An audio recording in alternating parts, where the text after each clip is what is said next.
ओम शांति। आजकल जो है कहते हैं श्राद्ध के दिन चल रहे हैं और श्राद्ध का भी जो है अभी एंड है ना। अभी जो श्राद्ध है वो समाप्ति की ओर जा रहा है। तो उसमें हम क्या करते हैं, श्राद्ध में जो है हमारे जो पूर्वज हैं उन पूर्वजों को हम क्या करते हैं, बहुत प्यार से हम याद करते हैं। याद करके हम उनके नाम का क्या करते हैं, भोग लगाते हैं, है ना।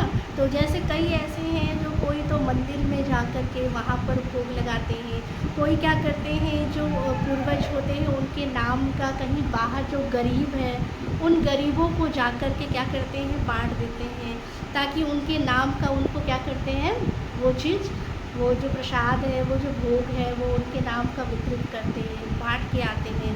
तो ये हम क्या करते हैं, श्राद्ध के दिनों में करते हैं।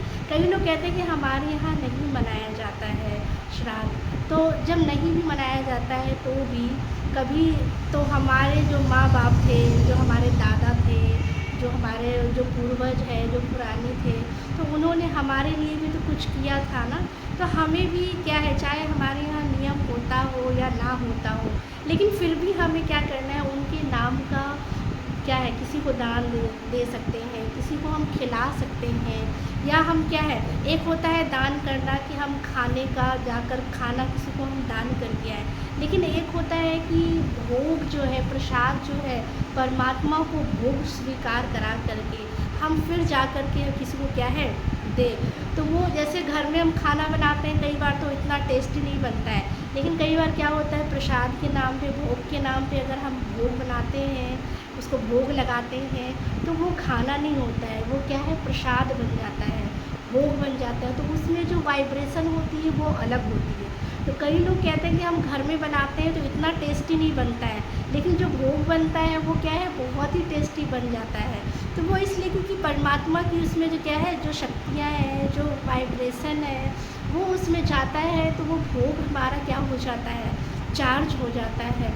तो क्यों ना हम जो है परमात्मा को भोग स्वीकार करा के उन पूर्वज आत्माओं को, वो कहीं भी है इस टाइम, वो कहीं भी है ना, तो हम उनके नाम का क्या करें, भोग लगाएं।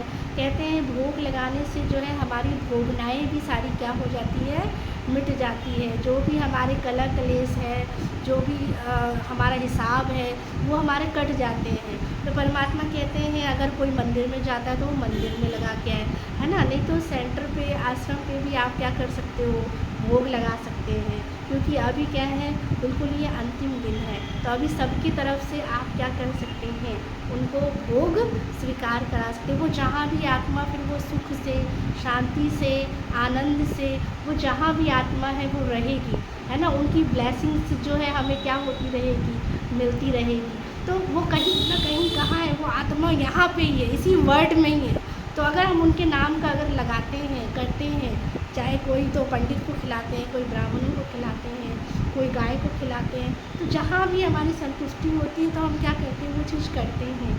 लेकिन जो हम भोग लगाते हैं तो उसमें कहते हैं बहुत पावर होती है, और फिर हम वो किसी को खिलाते हैं तो क्या होता है, वो भी खुश होती है। किसी की कोई नीड होती है तो हम उनको दान करके आते हैं, तो वो भी हमें क्या है, दिल से दुआएं देते हैं। तो इन अंतिम दिनों में क्या है, हम भोग लगाएं सबके नाम का, और वो आत्मा जहाँ भी है वो संतुष्ट रहे, वो खुश रहे, वो अच्छे से रहे। बस हम यही उनके लिए क्या है, मंगल कामना करते हैं। अच्छा, ओम शांति।